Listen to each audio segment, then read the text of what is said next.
Tops Bestia knife. Stick around.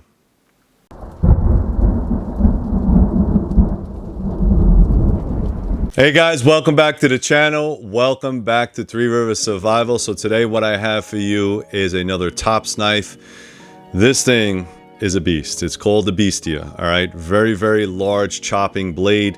The story is that Leo Espinoza, the president of Tops Knives, wanted to take an El Chete, which is another one of their lines, and a Kukri, and have them make a baby, and this is what the baby looks like. Okay, so it's a little bit of a bastard child, but I like it. Didn't have a chance to go test it out in the field yet, but I will. I just wanted to give you guys a little bit of a tabletop. If you're interested in these blades, they have them for about $330 on the website, Tops website, but you can get them in secondary markets. I think I've seen them as little as $215 and somewhere around the $250 mark. So if you're interested, I would snap one up because once they come out, they go very, very quickly. A little bit about the specs. The overall length is 19.25. The blade length is 13 inches and the cutting edge is 12.75. Again, 1095. Blade thickness is 1/4 of an inch all the way through. It is a full tang knife. The handle material is tan canvas and green canvas micarta. Just want to give you a little bit of a close-up and look at how cool that color is. I mean, that's a really, really nice color.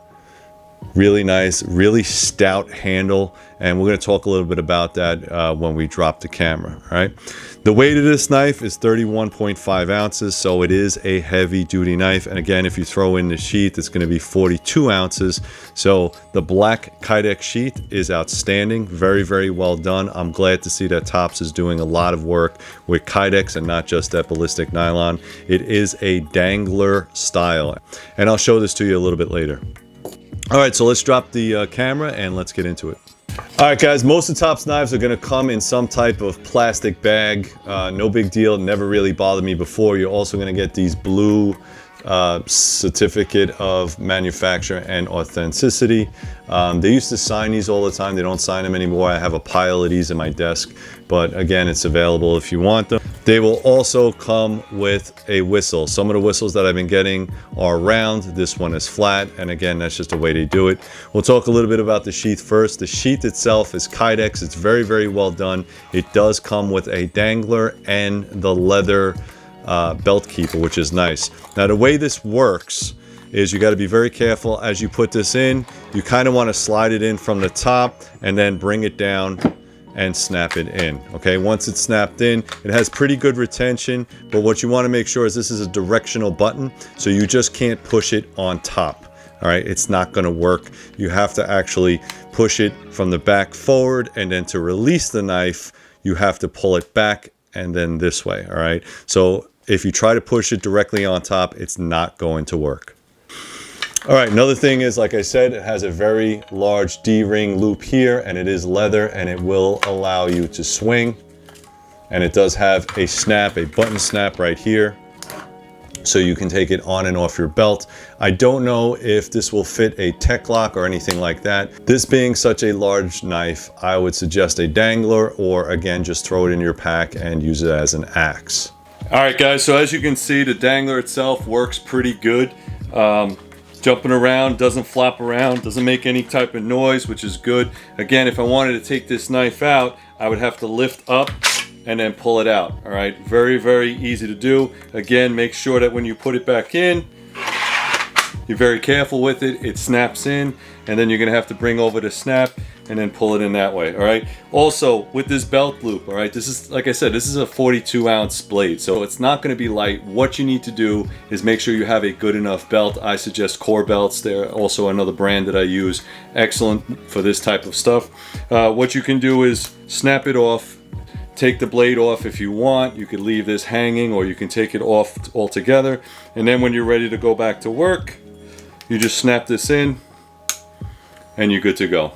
All right, guys, we all know that Topps knife is super razor sharp, so I know I'm doing the cut test. Topps knives are, so I'm really not going to get into it. What I want you to understand is that with this angle shape, you have to be a little bit careful. Now, just handling this blade, I know that there's two hand holds. The first hold is going to be the regular Crusader grip, where you hold it in the back, thumb wrapped over the back to connect to your fingers, and this is going to be your chopping hold.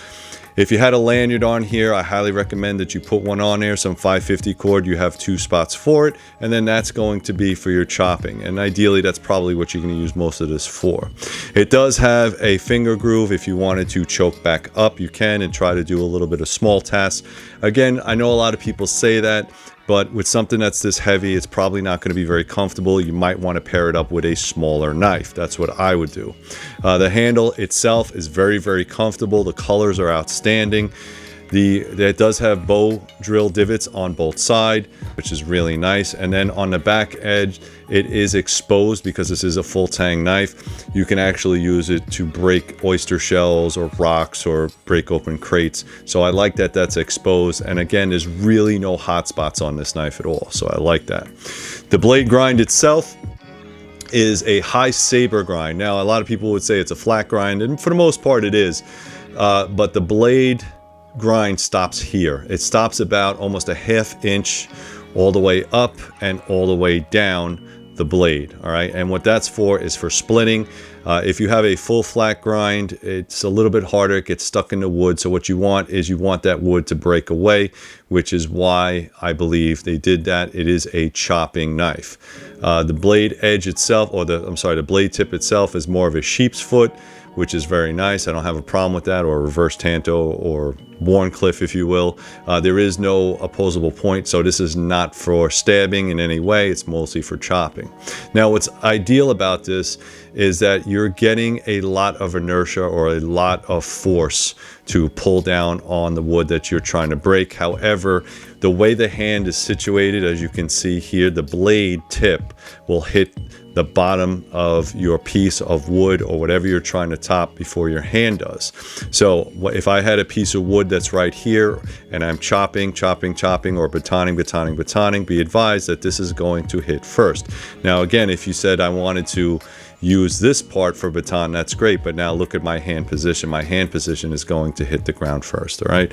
So for batoning, probably not the best. A straight edge is probably going to do you a little bit better, but it does have ample amount of space. To me, this is all about clearing a lot of trees and forest. Again, 41 ounces. I don't know how much you want to be swinging this, but this is a really good knife. I do like the design. I do like that it's innovative, and I do like that it's made in the USA. Now, again, for those guys that are crazy about their fire steels, there's no fire steel. This is a coated blade, so it's a traction coated blade, although in a different color. Fire steel it's not going to work here. You might have to take some of that off, or just use the bottom part of the blade if you wanted to do that. Overall, really, really nice knife. And again, I just want to show you a little bit of options here. So that is the Bestia. All right, this is the El Chete. So this is the daddy that made the baby. And again, you can just see the size differences. Obviously, the blades are made a little bit different. I do like the El Chete a lot. I'm going to get more field time on this thing. This thing is going to deserve its own video because it's such a good knife. But again, so you have the daddy of the baby.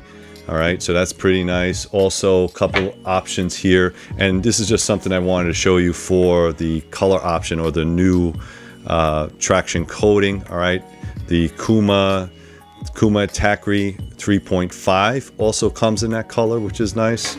And also, this is another bastard child that I like, the Tundra Trekker. Again, comes with those same color combinations with that green and red. I mean, really, really nice. And again, look at that style, that color. The color is really, really nice. Just to give you an idea. And again, I'm going to do a little bit more review on all these blades. And of course, we have Old Faithful. If you're looking for a chopping blade, the old Power Eagle. These are a little bit harder to find nowadays. This happens to be the flat grind one. The newer ones will have that high saber grind. Okay, this is the flat grind, and that's what I was talking about. If you look at the differences between the grinds, all right, if you can see it on the camera, completely different. The flat grind will tend to get a little bit more stuck than the high saber grind. All right, so let's go back up top and finish up. All right, guys, so my final opinion is, yeah, if you have money burning in your pocket and you like Topps products, I would definitely purchase this. I will put the Amazon link down below. If you purchase from Amazon, I am affiliate. I'll probably get like 10 cents on the dollar. You could always go to Topps website and put in the order, although you'll probably have to wait a little bit. Topps production is a little bit behind just because they make such great products. And I think they have like over 300 models or something like that, so it's a lot. Very, very well done. Made in the USA. I'm always a big fan of that. You could also try eBay or the forums if they completely run out on Amazon or if you can't find them. Again, prices will change. All right, this is 2022 September. Hopefully you can find one and put it in your collection. And if you have one of these, please put the comments down below. Let me know how you feel about it, if you used it, what you like about it, what you don't like about it, because I'm definitely going to get some field time with this. I can't wait. Guys, to support this channel, it's very simple. Use the links down below. Check out everything that I have down there, and like, subscribe, share, become a Patreon member. And as always, guys, stay safe.